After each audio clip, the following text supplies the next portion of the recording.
Clarification करना चाहूंगा speaker साहिबा। हमारे दोस्त ने एक बड़ा अच्छा पॉइंट रेस किया, मैं इस पे बात आखिर में करना चाहता हूँ, कभी उन्होंने रेस कर दिया। मैंने स्पीकर साहिबा यकीनन जो बिजली का अभी गैस की बात करें, गैस तो है नहीं हमारे यहाँ मशीन में।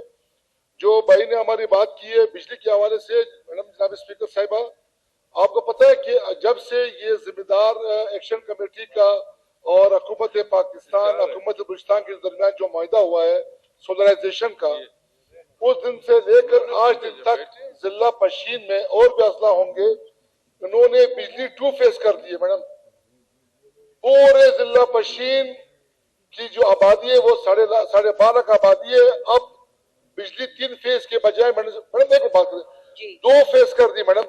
अब 2 फेज में कोई भी ट्यूबवेल काम नहीं करता मैडम। ऐसे फीडर्स हैं जो पिछले 1 महीने 2 महीने से बंद पड़े हुए 2 फेज पे चल रहे हैं, और उस हल्के में, उस इलाके में, उस कॉन्सन में पीने का पानी भी नहीं है। जब हम किसी को फोन करते हैं वो कहते हैं जी हमारे साथ तो जिम्मेदार ने मुआहदा किया हुआ है, हम तो 2 फेज बिजली देंगे, यानी हमें बिल दिया जाए, यानी 24 घंटे में 1 घंटा भी 3 फेज बिजली मिलती ताकि लोगों को पानी मुयसर हो। ये जनाब वज़ीर आला बलूचिस्तान के अल्फाज है कि केस्को एक सफेद हाथी बन चुका है। यकीनन बलूचिस्तान में केस्को एक सफेद हाथी बन चुका है, बेलगाम घोड़ा बन चुका है।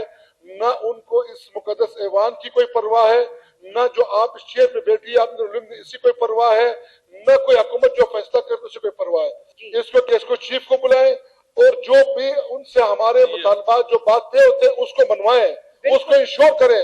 अगर केस्को चीफ वो बात नहीं मानता, इस हाउस ऑगस्ट हाउस को चाहिए, हुकूमत को चाहिए कि उसको बैठने का, पर बलूचिस्तान में कोई जवाब नहीं होना चाहिए कि वो वैसे केस्को चीफ बलूचिस्तान में बैठे और अपनी मनमानी करे, बिजली बंद करे, 2 फेज दे। बजे तक जो लोड शेडिंग होती है और रात को भी 10 बजे से 3 बजे तक, एक तो खवातीन को बहुत ज्यादा मुश्किलात का सामना करना पड़ता है।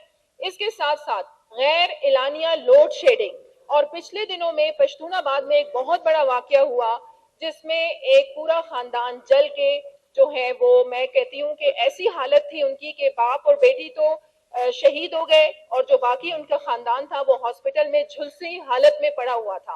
और जब इनसे ये कहा गया कि आप लोगों ने ये गैर एलानिया लोड शेडिंग क्यों की, तो इन्होंने कहा जी हमने तो अखबार में दे दिया था। अब आप मुझे बताएं, जो 2 वक्त की रोटी को रो रहे हैं लोग, क्या वो 50, 60, 70 रुपए की अखबार लेके पढ़ेंगे? इनको चाहिए नहीं था कि ये बैनर्स लगाते या सही तरीके से ऐलान करवाते? तो इनकी बहुत ज्यादा कमजोरियां भी हैं और बहुत ज्यादा ये नालायक लोग हैं। तो जनाब स्पीकर आप जरूर इन्हें बुलाए मंडे को, और ये नहीं है कि सिर्फ उन्हें बुलाएं, उनसे फिर हमने अमली इक़दामात भी करवाए।